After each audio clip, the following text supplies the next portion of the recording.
नमस्कार दोस्तों, मैं हरेंद्र आपका इंडिया एजुकेशन हब के यूट्यूब चैनल में स्वागत करता हूं। जैसा कि आप जानते हैं, हम पॉलिटी के टॉप 200 क्वेश्चन कर रहे हैं जो आपके एग्जाम के लिए इंपॉर्टेंट है। इससे पहले पार्ट 1 आ चुका है। अगर आपने वो नहीं देखा तो जाके देख लीजिए। पॉलिटी के प्लेलिस्ट में मिल जाएगा और आपको टॉप 200 नाम से प्लेलिस्ट बनी उसमें मिल जाएगा। उसमें आपको सभी सब्जेक्ट की आपकी वीडियो मिल जाएंगी। जो भी टॉप 200 के अंदर आती हैं वो सभी आपको उसमें मिल जाएंगी, अन सब्जेक्ट के भी। तो जाके देख लीजिए अगर आपने अभी तक नहीं देखी, वो भी आपके एग्जाम के लिए इंपॉर्टेंट है। और अगर आप हमारे अभी तक टेलीग्राम चैनल से नहीं जुड़े तो उसमें भी जुड़ जाइए। उसमें बहुत सारा स्टडी मटेरियल आपको दिया गया, तो उसमें जुड़ जाइए जो आपके एग्जाम के लिए इंपॉर्टेंट, और वहां से आप रिवीजन कर सकते हैं। चलिए, तो आप हमारे चैनल पर नए हैं तो चैनल को सब्सक्राइब कर लीजिए और बेल आइकन प्रेस कर लीजिए। 15 तक हम कर चुके हैं, उससे आगे करेंगे। आज का हमारा पहला क्वेश्चन है, आप यहाँ देख सकते हैं। संविधान के किस संशोधन द्वारा संविधान में समाजवादी, धर्मनिरपेक्ष तथा राष्ट्र की एकता और अखंडता शब्द जोड़े गए हैं? तो आपको इसका आंसर बताना है। 4 ऑप्शन दिए गए हैं, 42, 43, 44 और 52। इसका सही आंसर है आपका ऑप्शन ए। ये आपका 42 अमेंडमेंट के तहत 3 शब्द जोड़े गए थे, समाजवादी, धर्मनिरपेक्ष, राष्ट्र की एकता और अखंडता। ये आपकी प्रस्तावना में परिवर्तन आपका 42वें संविधान संशोधन के तहत हुआ था और ये तीनों शब्द आपकी प्रस्तावना में जोड़े गए थे। ये हुआ था आपका 1976 में। और आपका 42 अमेंडमेंट में ही आपके मौलिक कर्तव्य भी जोड़े गए। बताइए मौलिक कर्तव्य किस समिति द्वारा सिफारिश करके जोड़े गए थे? ये आपको बताना है। इंपॉर्टेंट क्वेश्चन ये भी पूछा जाता है। और 44 अमेंडमेंट के तहत आपका जो संपत्ति का अधिकार था उसे कानूनी अधिकार बना दिया गया, विधिगत अधिकार बना दिया और उसको रखा गया अनुच्छेद 300A में या 300 का में। तो ये आपको इंपॉर्टेंट है, याद रखना। और आपका जो 52 अमेंडमेंट है इसके तहत आपका दल बदल कानून है, तो ये भी इंपॉर्टेंट है, याद रखना है। आप सभी अनुच्छेद याद नहीं रख सकते हैं और ना सभी आपके जो संविधान संशोधन हुए वो। तो जो इंपॉर्टेंट संविधान संशोधन और अनुच्छेद है वो आपको याद रखना है। जैसे इसमें आपका 42, 44 और आपका 52, ये सभी आपको याद रखने पूछे जाते हैं एग्जाम में।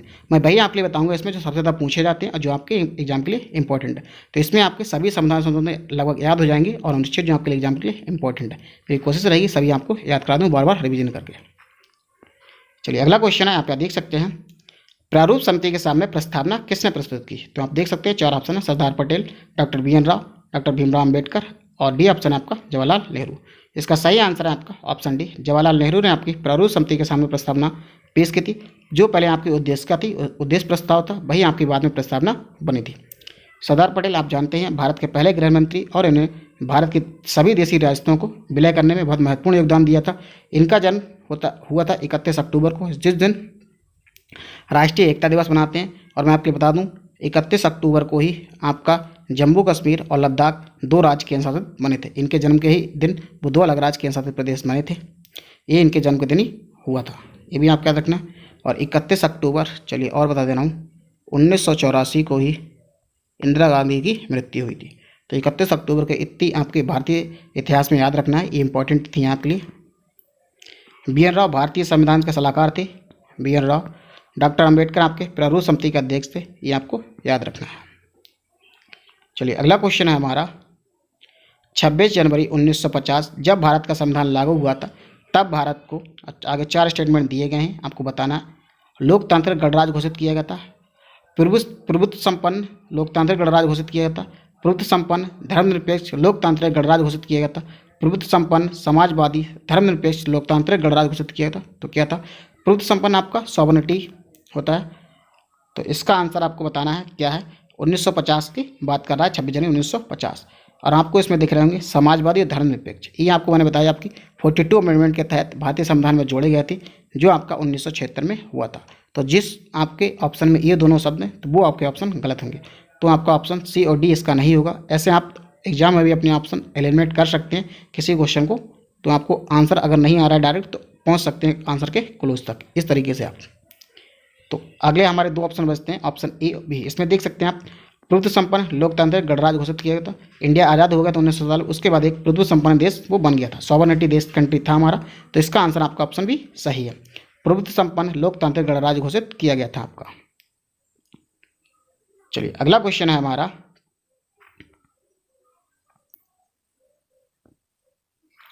19वां क्वेश्चन हमारा। संविधान की प्रस्तावना भारत को 4 स्टेटमेंट आगे फिर दिए गए हैं। प्रभुत्व संपन्न लोकतांत्रिक गणराज्य घोषित करती है, समाजवादी लोकतांत्रिक गणराज्य घोषित करती है, प्रभुत्व संपन्न समाजवादी धर्मनिरपेक्ष लोकतांत्रिक गणराज्य घोषित करती है। इनमें से कोई नहीं। देखिए, आपका जो पहले क्वेश्चन था इसमें थोड़ा सा अंतर है, तो आप ये देख सकते हैं। इसका आंसर हो जाएगा आपका ऑप्शन C, प्रभुत्व संपन्न समाजवादी धर्मनिरपेक्ष लोकतांत्रिक गणराज्य घोषित करती है। इसका आंसर ये सही रहेगा, क्योंकि ये आपका 1950 की बात नहीं कर रहा, ये वर्तमान में भारतीय संविधान की बात कर रहा। तो वर्तमान में हमारे भारतीय संविधान बुद्ध संपन्न, समाजवादी, धर्मनिरपेक्ष, ये आपकी सारी विशेषताएं भारतीय संविधान की हैं। तो ये हमारे संविधान में है, क्योंकि प्रस्तावना में ये तीनों शब्द जोड़ दिए गए थे, समाजवादी, धर्मनिरपेक्ष और भारत की एकता और अखंडता। चलिए अगला क्वेश्चन है, आप यहाँ देख सकते हैं, संविधान भारत को एक धर्मनिरपेक्ष राज्य घोषित करता है, उसका अभिप्राय क्या है? 4 ऑप्शन दिए गए, आप यहाँ देख सकते हैं। आपको बताना धर्मनिरपेक्ष का मतलब क्या है। यहाँ धार्मिक पूजा वर्जित है, राजधर्म को प्रोत्साहित करता है, राजधर्म को व्यक्ति का निजी मामला मानता है और धर्म के आधार पर कोई भेदभाव नहीं करता है, और इनमें से कोई नहीं। तो इसका सही आंसर है आपका ऑप्शन सी, राजधर्म को व्यक्ति का निजी मामला मानता है और धर्म के आधार पर कोई भेदभाव नहीं करता। भारतीय संविधान में धार्मिक स्वतंत्रता दी गई है आपका अनुच्छेद 25 से अनुच्छेद 28 के बीच में। तो आपके अनुच्छेद 25 से अनुच्छेद 28 तक आपके लिए धार्मिक स्वतंत्रता दी गई। ये आपका मौलिक अधिकार है, धार्मिक स्वतंत्रता आपका मौलिक अधिकार है, जो आपके लिए 25 से 28 के बीच में दी गई है।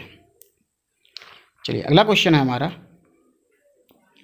भारत की संसदीय व्यवस्था किस देश की संसदीय व्यवस्था पर आधारित है? ये कह रहा है भारत की संसदीय व्यवस्था किस देश से हमने ली है या उस पर आधारित है, ये आपको बताना है। 4 ऑप्शन दिए गए, कनाडा, ब्रिटेन, फ्रांस, अमेरिका। तो इसका सही आंसर है आपका ऑप्शन बी, भारत की संसदीय व्यवस्था आपका ब्रिटेन पर आधारित है, क्योंकि हमने जो भी संसदीय प्रणाली है वो हमने ब्रिटेन से ली है आपकी। तो पूरी संसदीय प्रणाली हमारी ब्रिटेन पर आधारित है, क्योंकि वहाँ भी 2 सदन होते और इंडिया में भी 2 सदन प्रणाली है, 2 संसदीय प्रणाली हमारे यहाँ भी और वहाँ भी आपका। और ब्रिटेन से हमने एकल नागरिकता ली है, एकल नागरिकता हमने ब्रिटेन से ली है। अमेरिका से हमने प्रस्तावना ली है, प्रस्तावना की भाषा हमने ऑस्ट्रेलिया से ली है। और अमेरिका से हमने मौलिक अधिकार लिए हैं, फंडामेंटल राइट आपके मौलिक अधिकार लिए हैं।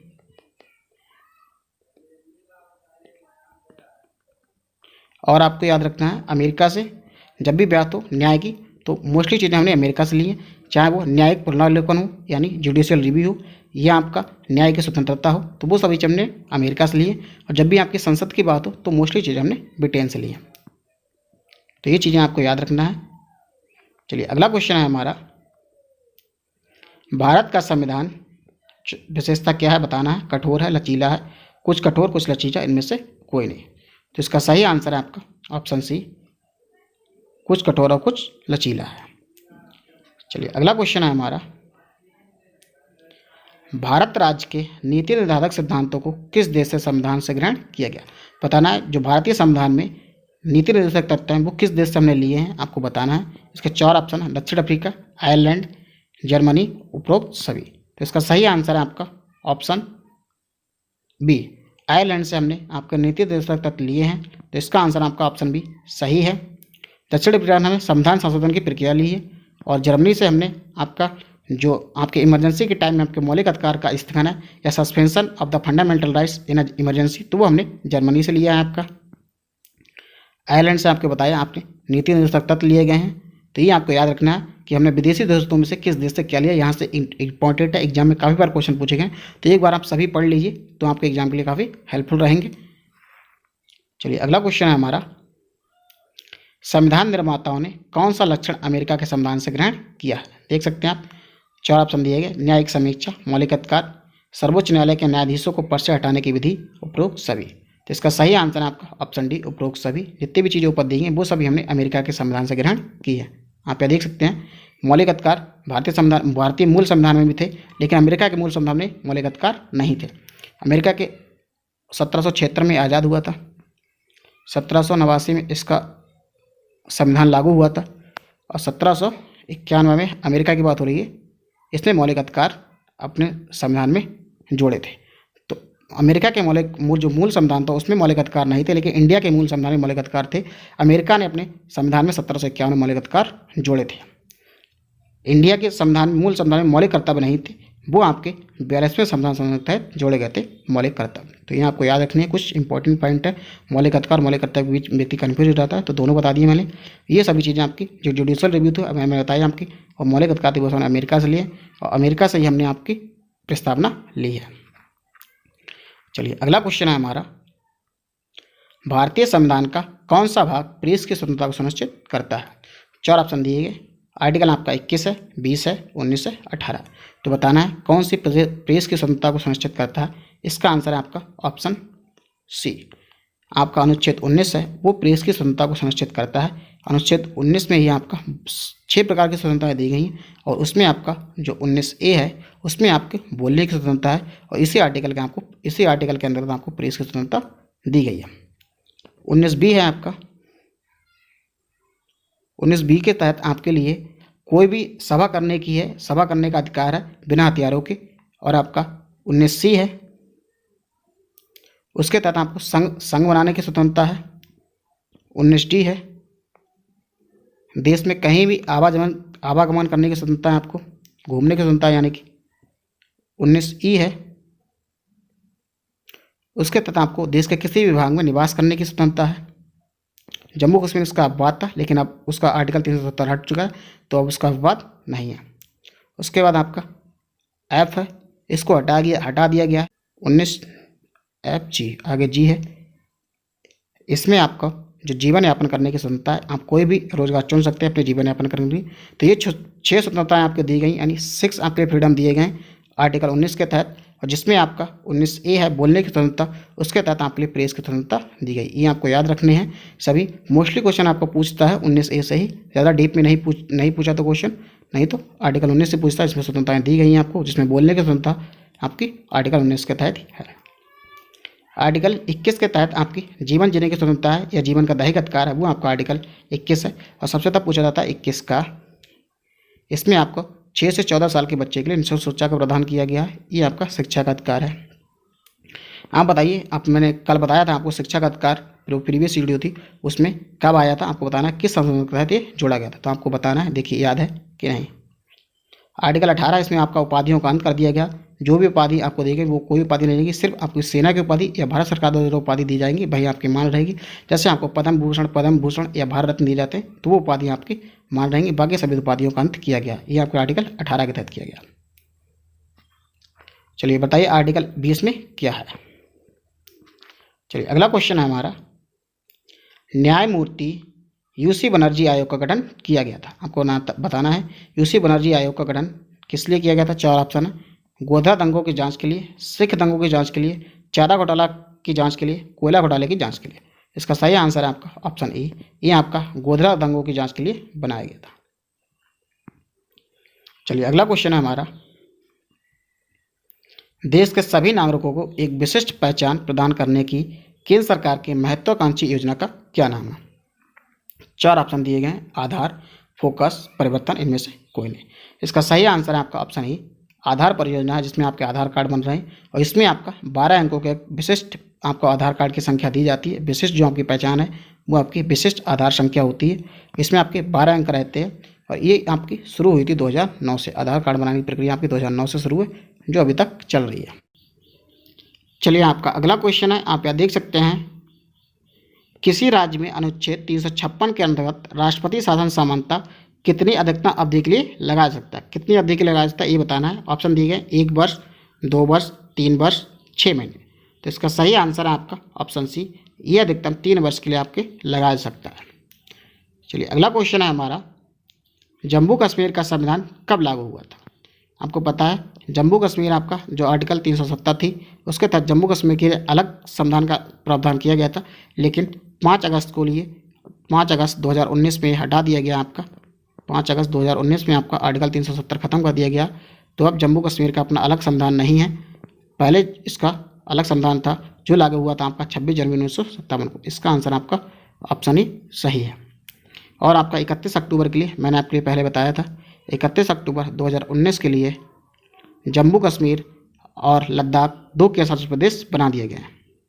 ये भी आपको याद रखना है कब से आपके ये डेट है, तो ये याद रखना है 31 अक्टूबर को ही सरदार पटेल का जन्मदिन है।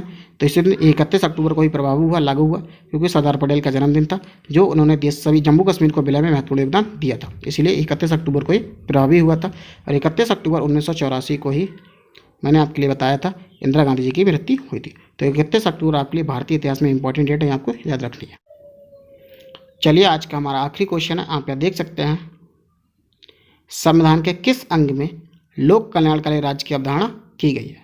4 ऑप्शन दिए गए, राज्य के नीति तत्व, मौलिक अधिकार, प्रस्तावना, इनमें से सभी। उपरोक्त सभी है, आपका डी ऑप्शन है। तो आपको बताना है वेलफेयर स्टेट की कामना इनमें से किस भाग में की गई है। तो इसका सही आंसर है आपका ऑप्शन ए, राष्ट्र के नीति निर्देशक तत्वों में ये आपकी लोक कल्याण की भावना है। ये लोक कल्याणकारी राज्य बनाते हैं, आपके राज्य के नीति निर्देशक तत्व वेलफेयर स्टेट की स्थापना यही करते हैं। ये आपका संविधान के भाग 4 में है। भारतीय संविधान के भाग 4 में आपके नीति निर्देशक तत्व का उल्लेख किया गया है और ये आपके अनुच्छेद 36 से अनुच्छेद 51 तक हैं। 51 काम है आपके मौलिक कर्तव्य में, ये भी आपको याद रखना है। 51 काम है आपके मौलिक कर्तव्य में, ये भी पूछ लेता है। और मौलिक अधिकार आपके भारतीय संविधान के भाग 3 में है, भाग 3 है ये आपका, और अनुच्छेद आपके 12 से 35 तक इनका उल्लेख किया गया है। तो आपको याद रखना है कहाँ से कहाँ तक मौलिक अधिकार है, कहाँ से कहाँ तक आपके राज्य के नीति तत्व दिए गए हैं। और प्रस्तावना आप जानते हैं, प्रस्तावना की हमने ऑस्ट्रेलिया से ली है। प्रस्तावना की जो लैंग्वेज है वो हमने ऑस्ट्रेलिया से ली है, और हमने जो प्रस्तावना की अवधारणा है वो हमने अमेरिका से ली है, यूएस से ली है।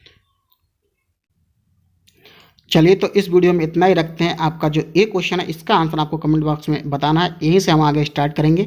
अगली वीडियो में इसका आंसर मैं बताऊंगा, तब तक आप कमेंट बॉक्स में बताइए इसका आंसर क्या है। संविधान का अनुच्छेद 360 में किसका प्रावधान किया गया आपको बताना है। 4 ऑप्शन दिए गए, इनमें से कौन सा आंसर सही है आपको बताइए। तो आपको ये वीडियो कैसा लगा कमेंट करके बताइए। अगर आपको वीडियो पसंद आए तो आपको लाइक करना है और अपने दोस्तों के लिए शेयर कर दीजिए व्हाट्सएप पे और फेसबुक ग्रुप पर। अगर चैनल को अब तक सब्सक्राइब नहीं किया तो चैनल को सब्सक्राइब कर लीजिए, बेल आइकन प्रेस कर लीजिए। कमेंट करके ये जरूर बताइए आपको वीडियो कैसा लग रहा है। और